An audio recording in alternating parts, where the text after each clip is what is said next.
Hello guys, welcome to another video in my channel. अभी हम जिस मैच के बारे में बात करने वाले हैं वो है आज का वाइट रेड ब्लास्ट का मैच, जो कि होने जा रहा है सरे और केट के बीच में।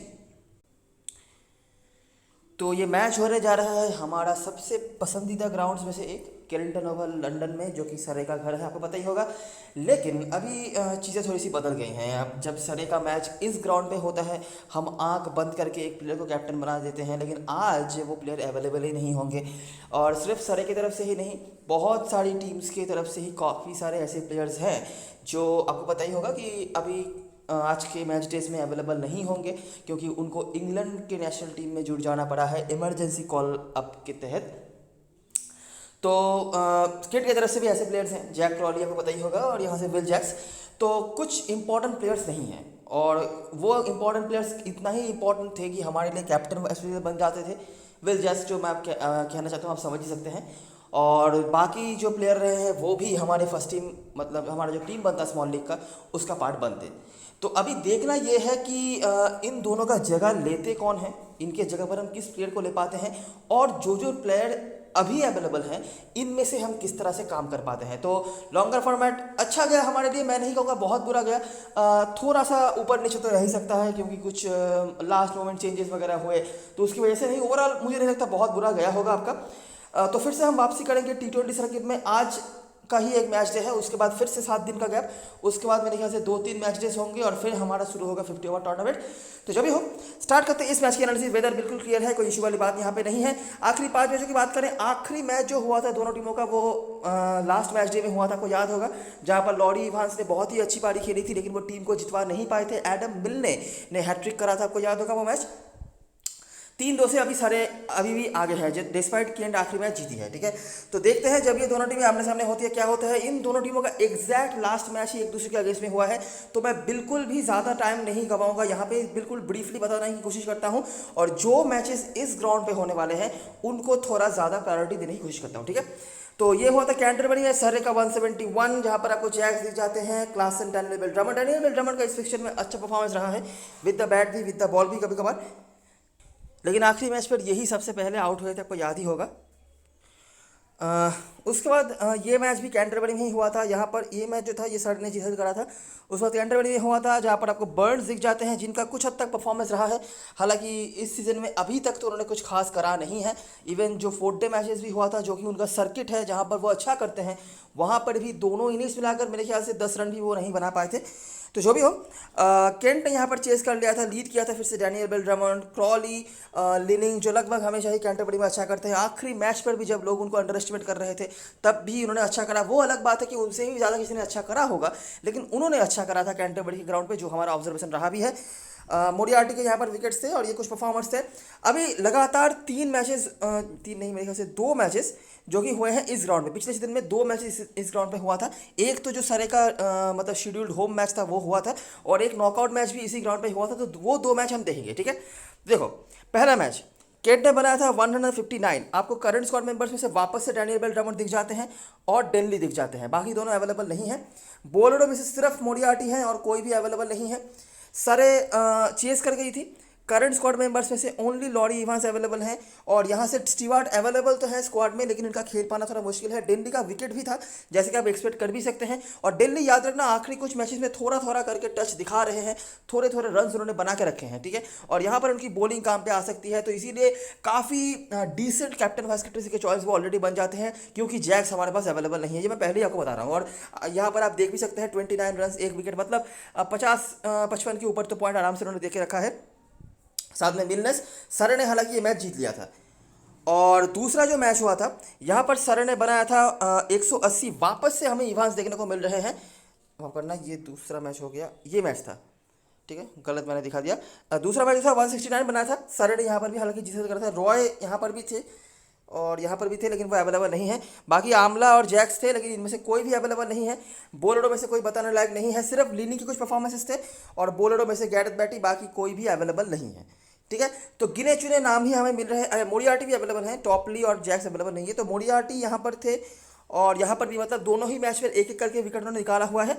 साथ में एक मैच में हमने लिनिंग को कुछ परफॉर्म करते हुए देखा है, एक मैच में डैनियल बेल ड्रमंड और डेल ली को कुछ परफॉर्म करते हुए देखा है। बाकी बैटिंग से सरे की तरफ से लॉरी इवांस एक मैच में थे जो करंट स्क्वाड में अवेलेबल हैं, बाकी तो कोई अवेलेबल है नहीं। ठीक है।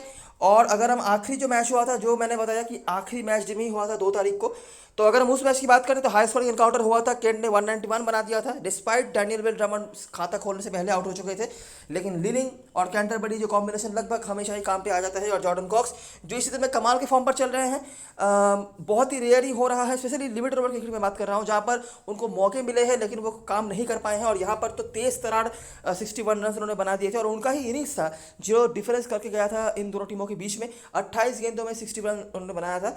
साथ में क्रॉली और डेंडी के परफॉर्मेंसेस थे और बॉलरों में से ये कुछ थे जिन्होंने यहाँ पर विकेट वगैरह निकाला हुआ था। सारे चेस नहीं कर पाई, लेकिन जैक्स बैटिंग से भी कंट्रीब्यूट उन्होंने करा था इवांस के साथ। तो इवांस आखिरी 3 में से 2 मैच में उनके खाते में रन है। ठीक है। और मिलने का हैट्रिक, क्लासन, ये कुछ प्लेयर्स से जिन्होंने परफॉर्म करा। तो अगर हम ओवल के मैचेस की बात करें तो ओवल में दोनों ही जो मैच हुआ है पिछले सीजन में, वो दोनों ही मैच सरे जीती है। कॉमन परफॉर्मर्स हमें उस तरह से तो देखने को नहीं मिले हैं, लेकिन एक चीज़ जो हम नोटिस कर पा रहे हैं कि केंट की बैटिंग यहाँ पर अच्छी नहीं हुई है।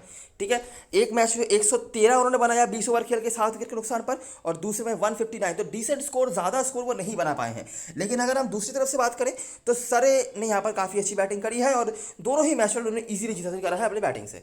ठीक है। जैसा कि आप एक्सपेक्ट कर भी सकते हैं, क्योंकि आपको पता ही होगा केनिंगटन ओवल स्पिनरों के लिए काफ़ी हेल्पफुल होता है। और अगर आप नोटिस करेंगे तो आपको शायद ही ज़्यादा स्पिनर्स देखने को मिल जाए केंट की तरफ से। हालांकि इमरान कायूम वगैरह रहे होंगे जिन्होंने यहाँ पर अच्छा करा होगा, लेकिन बाकी कुछ नहीं। ठीक है। तो यही कुछ चीज़ें हैं जो बताने लायक था हेड टू हेड से। बहुत ज़्यादा कंसिस्टेंट परफॉर्मर्स करंट स्क्वाड में से जो अवेलेबल है उनमें से नहीं है। कुछ पुराने प्लेयर्स के नाम जैसे कि डैनियल बेल ड्रमंड, जैसे कि गैरेथ बैटी एक आध इनिंग्स में नाम है, इवांस के आखिरी 3 में से 2 इनिंग्स में नाम है, मोरियार्टी जो इस ग्राउंड पे दोनों ही मैच पिछले सीजन में खेल गए हैं, उन्होंने विकेट निकाला हुआ है। तो ये सब कुछ हमने देखा है। ठीक है। तो हेड टू हेड आपको बताने है नहीं, ग्राउंड के बारे में बातें करते हैं। ग्राउंड में काफ़ी सारे मैचेस हो चुके हैं। आई होप आपको काफ़ी आइडिया हो चुका होगा अभी इस ग्राउंड के बारे में, लेकिन फिर भी अगर आप भूल गए होंगे तो मैं फिर से रिमाइंड करवा देता हूँ, इस ग्राउंड पे बहुत ज़्यादा रन्स नहीं बनते हैं। आप अगर 10 मैच देखेंगे तो शायद उसमें से एक आपको दिखेगा जहाँ पर 180 190 बनता है, नहीं तो जनरली इतना रन्स यहाँ पे बनता नहीं है। 160 165 मैक्सिमम 70 यहाँ पर काफ़ी अच्छा स्कोर बन जाता है और विनेबल भी हो जाता है।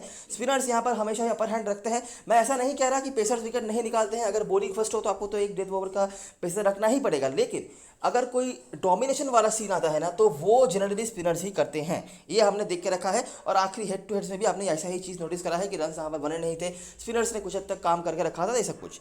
ठीक है। तो देखो पहला मैच जो है 143 यहाँ पर बनाया था, सरे यहाँ पर चेज नहीं कर पाई थी, मैच टाई हुआ।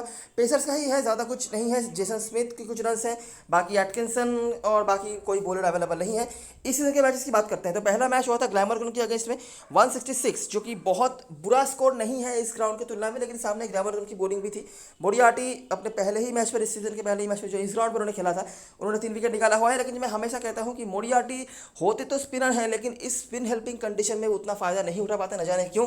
और इसीलिए मैं हमेशा कहता हूँ कि केनिंगटन ओवल में आपको हमेशा ही मोरियार्टी के ऊपर बैटिंग को प्रायोरिटी देनी होती है, और ये कुछ हद तक साबित भी कर चुके हैं गैरेथ बैटी, जो भी हो।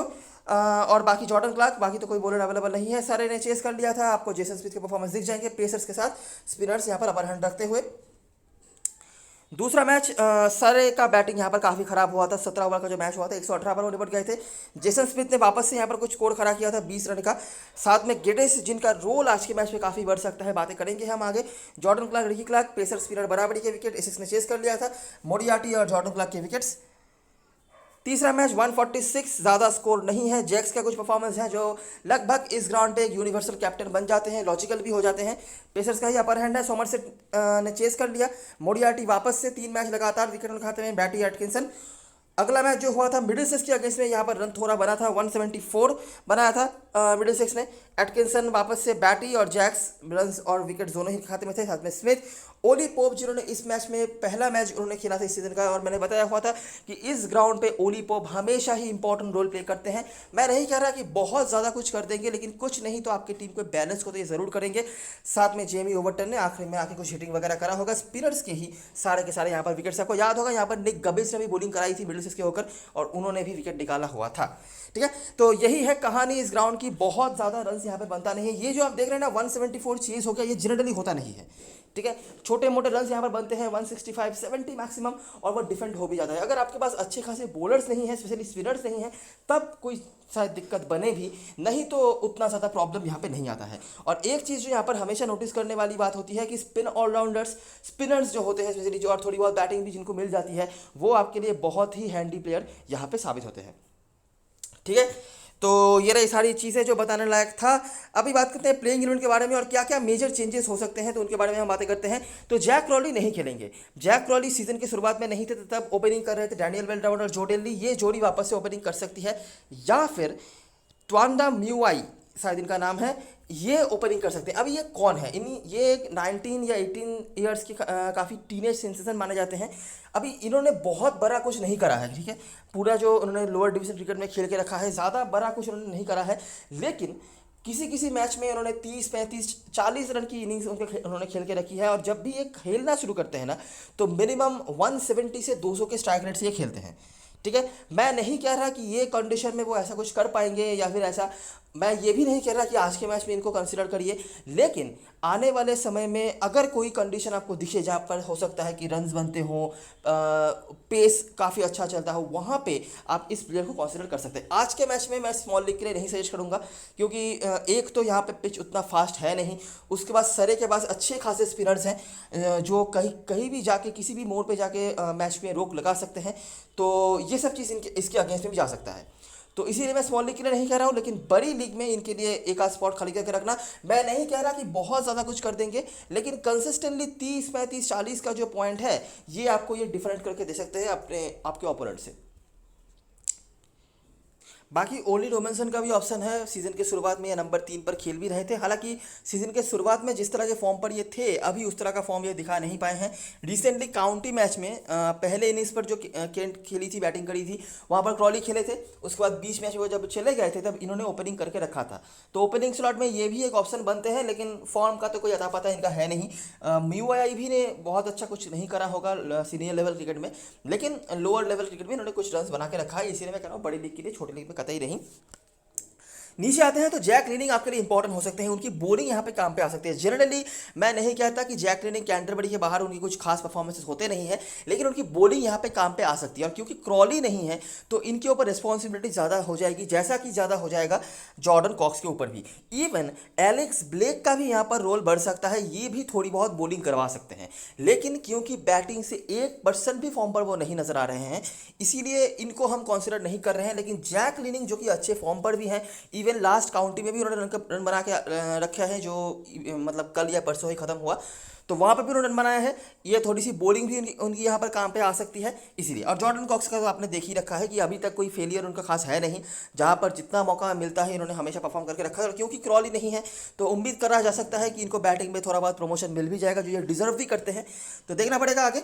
बाकी बॉलरों में से बात करें तो यहाँ पर ये हैं स्टीवेंस, मिलने, क्लासन, और ये कुछ हैं, ज़्यादा तो किसी का उस तरह से रिकॉर्ड वगैरह नहीं है। कवाई अहमद यहाँ पर इंपॉर्टेंट रोल प्ले कर सकते हैं। हमने यहाँ पे लेग स्पिनर्स को सक्सेसफुल होते देखा है। आखिरी जो मैच यहाँ पर हुआ था मिडिलसेक्स के अगेंस्ट में, 2 लेग स्पिनर्स थे, हॉलमन और साउटर, आपको पता ही होगा, उन्होंने यहाँ पर विकेट्स निकाला था। इवन तीसरा स्पिनर भी यहाँ पर इंक्लूड करा था मिडिलसेक्स ने, और उन्होंने भी विकेट निकाला था। तो क्वाइस अहमद क्यों नहीं? तो मुझे लगता है क्वाइस अहमद आपके लिए यहाँ पर काफ़ी इंपॉर्टेंट प्लेयर हो सकते हैं। बॉलिंग फर्स्ट में आप ऑफकोर्स मिलने या बिलनेस में से किसी एक को लेकर जाएंगे, क्योंकि डेथ ओवर की बॉलिंग की बात हो रही है। लेकिन बॉलिंग सेकंड में अगर आपको पहले किसी को प्रायोरिटी देनी हो, तो क्वाइस अहमद को देना पड़ेगा। ठीक है, तो हमारे लिए स्मॉल लीग में कौन कौन से प्लेयर होंगे? हमारे लिए डैनियल बेलट्राउट होंगे, डेनली ऑफकोर्स होंगे, और मुझे लगता है safest small league captain choice भी ये है। थोड़ा बहुत बैटिंग में मोमेंटम दिखा रहे हैं ये, ठीक है, और बॉलिंग भी इनकी काम पे आ ही जाएगी। तो 2 यहाँ से हो गए। तीसरे हमारे ये जॉर्डन कॉक्स 4, उसके बाद क्वाइस अहमद 5। अभी बॉलिंग फर्स्ट होती है, तो मिलने या बिलनेस में से हम एक या हो सकता है दोनों को ही लेके चलें, तो 6-7 यहाँ पर हो गए। ठीक है, याद रखना सरे की बैटिंग में विल जैक्स का ना रहना मतलब एक बहुत ही बड़ा नुकसान है, क्योंकि अगर आप नोटिस करेंगे शुरुआत में जो विल जैक्स एक बहुत ज़्यादा प्रेशर हल्का कर देते हैं, वो अभी अवेलेबल नहीं होगा। अभी ये हो सकता है कि उनके जगह पर जो आए वो भी ऐसा ही कुछ काम कर दें, लेकिन अभी हम ऐसा एक्सपेक्टेशन नहीं रख सकते। ठीक है, क्योंकि विल जैक्स पिछले सीजन से ही, जब मतलब चलिए अगर जेसन रॉय, हाशिम आमला थे तब अलग बात है, नहीं तो पिछले सीजन से ही उन्होंने ओपनिंग स्लॉट में अपना जगह पक्का करके रखा था। तो उनका अचानक से नहीं रहना एक बहुत बड़ा धक्का हो सकता है, और देखना पड़ेगा कि क्या करती है सरे की टीम। और आपको पता ही होगा कि रिसेंटली जो काउंटी का मैच भी था, वहाँ पर भी सरे का बैटिंग बहुत ही ज़्यादा खराब हुआ था। तो वो तो हुआ केट की तरफ से। अभी बात करें सरे की तरफ से। सरे की तरफ से काफ़ी सारे चेंजेस हैं। विल जैक्स अवेलेबल नहीं है।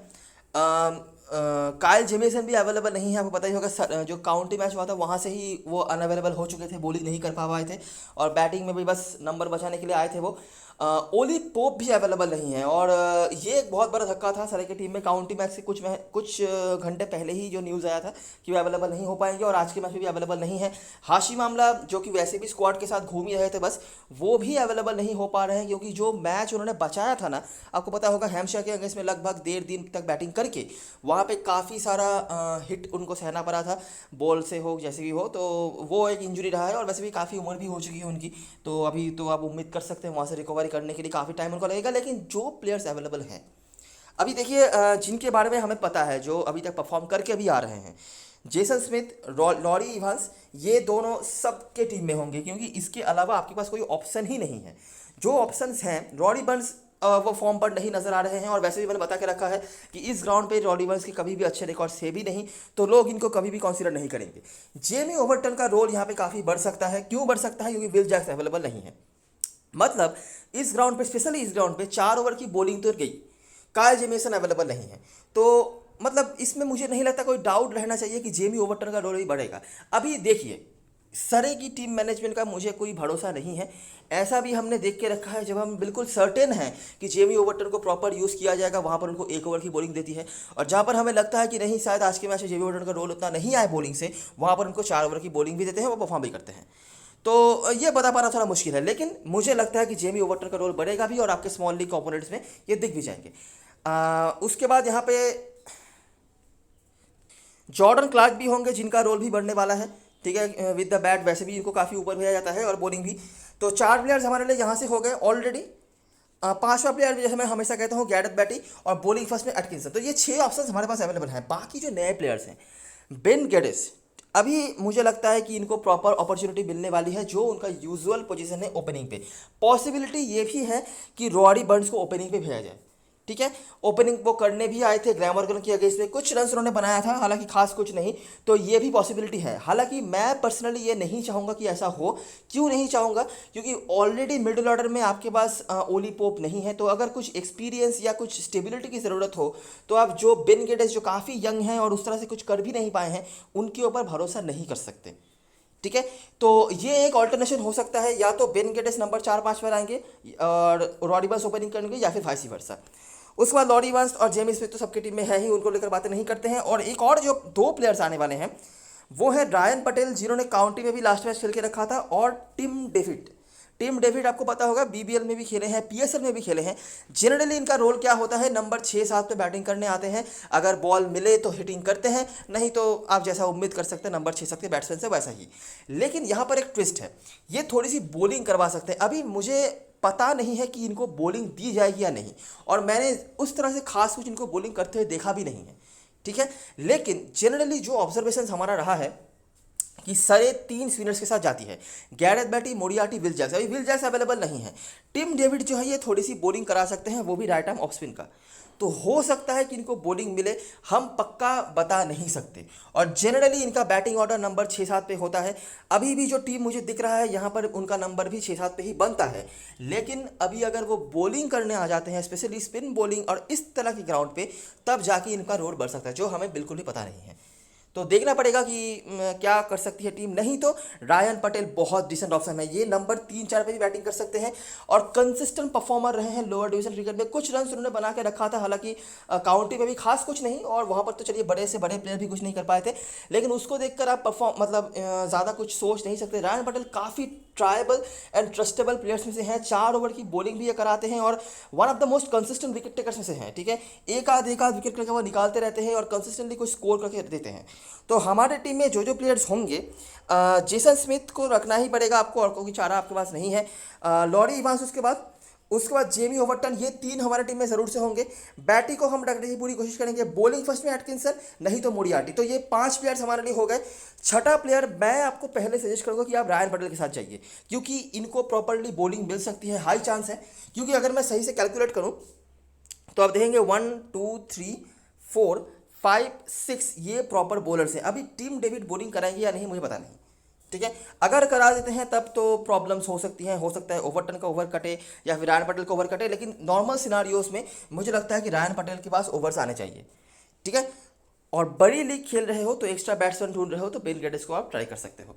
ठीक है। काफ़ी सारे नए प्लेयर्स हैं, मुझे पता है थोड़ा सा कंफ्यूजन हो सकता है, थोड़ा सा रिस्की लग सकता है, लेकिन ये आपके लिए एक अच्छा अपॉर्चुनिटी भी हो सकता है ओपन फील्ड में गोल करना है, क्योंकि काफ़ी लोग होंगे जो इन नए प्लेयर्स की तरफ जाएंगे भी नहीं। टीम डेविड की तरफ लोग जा सकते हैं क्योंकि लोगों ने इनको देख के रखा है पीएसएल वगैरह से, और कुछ परफॉर्म उन्होंने करके रखे भी हुए हैं, तो लोग इनके साथ जा सकते हैं। मैं कहूँगा अगर बैटिंग फर्स्ट होती है तो टीम डेविड के साथ आप जा सकते हो, क्योंकि ये लेट में आके काफ़ी अच्छी हिटिंग कर लेते हैं, जैसा कि रोल जेमी ओवर्टन प्ले करते हैं वैसा, और जेमी ओवर्टन से तो काफ़ी ज़्यादा रिकॉग्नाइज बैट्समैन ये हैं।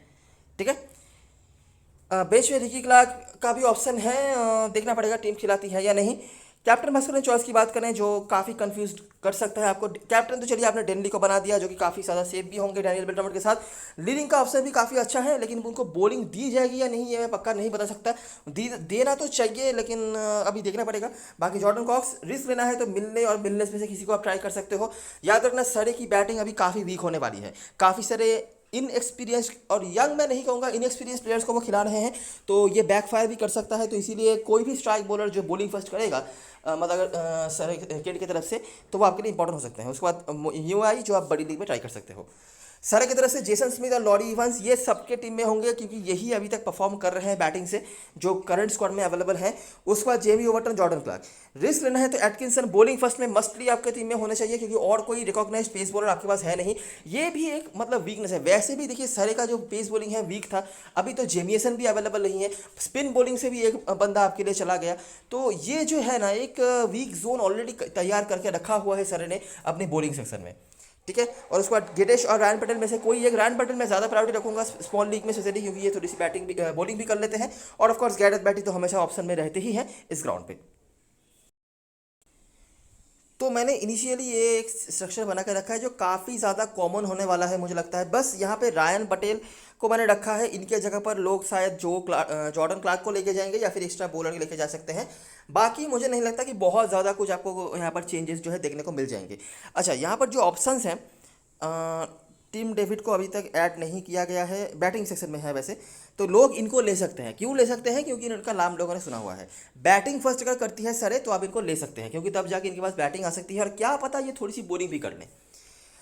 यहाँ पे डैनियल बेल्ट्रामन, लीनिंग, कॉक्स, इनको मैं छोड़ना नहीं चाहूँगा। कॉक्स ने अभी तक ऐसा कुछ नहीं किया है कि आप इनके अगेंस्ट पे कुछ कहें, और जो डेली तो हमारे लिए बॉलिंग से भी काम पे आ जाएंगे।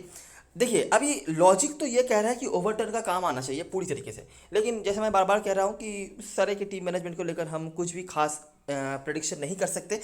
ख्वाहिश अहमद हमारे लिए पंट होंगे, बैटिंग हमारे लिए पंट होंगे। मिलनेस अगर बॉलिंग फर्स्ट करती है केंट तो ही रखना मिलनेस या मिलने में से किसी एक को, और अगर सरे पहले बॉलिंग फर्स्ट कर रही है मतलब पहले बॉलिंग कर रही है तो एटकिंसन को रखना। यहाँ से जिन जिन प्लेयर्स के ऊपर आप चांस ले सकते हो, जेमी स्मिथ के ऊपर आप चांस ले सकते हो क्योंकि अभी तक इस ग्राउंड पे उन्होंने कुछ खास करके रखा नहीं है। ठीक है। और ये एक बात है कि क्योंकि विल जैक्स अवेलेबल नहीं होंगे तो क्या पता कि जेमी स्मिथ के ऊपर रिस्पॉन्सिबिलिटी आ जाए कि शुरुआत से हिट करने का, और ऐसा प्लेइंग स्टाइल उनका है नहीं। अगर कहीं पे वो शुरुआत से हिट करने लग जाएं और गलत शॉट सिलेक्शन करें तो उनका विकेट भी जल्दी जा सकता है। ये मैं बस ऑब्जर्वेशन कह रहा हूँ। अगर आपको सेफ जाना है आप रख सकते हो, लेकिन अगर आपको कुछ एक्सपेरिमेंट्स करने हैं तो जेमी स्मिथ एक ऑप्शन है। रायन पटेल शायद ही आप टीम में लोगे, मैंने इनिशियली लेके रखा है क्योंकि मैंने काफ़ी अच्छा ऑब्जर्वेशन है मेरा इनके बारे में, तो ये है। और जेमी ओवर्टन का भी ऑप्शन है आपके पास, अगर आप चाहो तो इनके ऊपर रिस्क सकते हो। हालांकि लॉजिकली इनके पास अपॉर्चुनिटीज़ आनी चाहिए, लेकिन मैं क्यों फिर भी कह रहा हूँ क्योंकि हम कॉन्फर्म नहीं बता सकते कि किस तरह से टीम इनको इस्तेमाल करेगी। तो ये 3 ऑप्शंस हैं।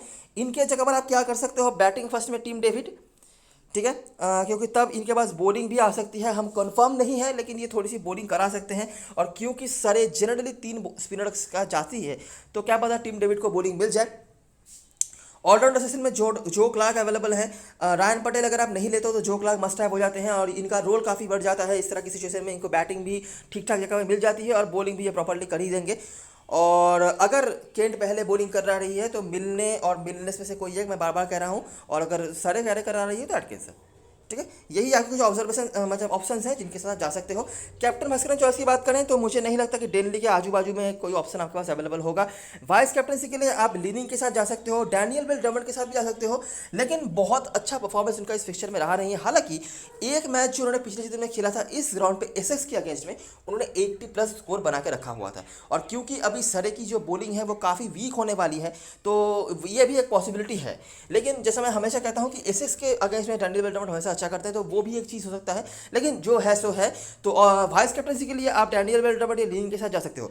बड़ी लीग में ना एक चांस लेके रखना ब्लेक की तरफ, ठीक है। इनको स्मॉल लीग में मत लेना क्योंकि ये बैटिंग में फॉर्म पर नहीं है, लेकिन ये थोड़ी सी बॉलिंग करा सकते हैं, क्या पता इनकी बॉलिंग थोड़ी सी काम पे आ जाए, ठीक है।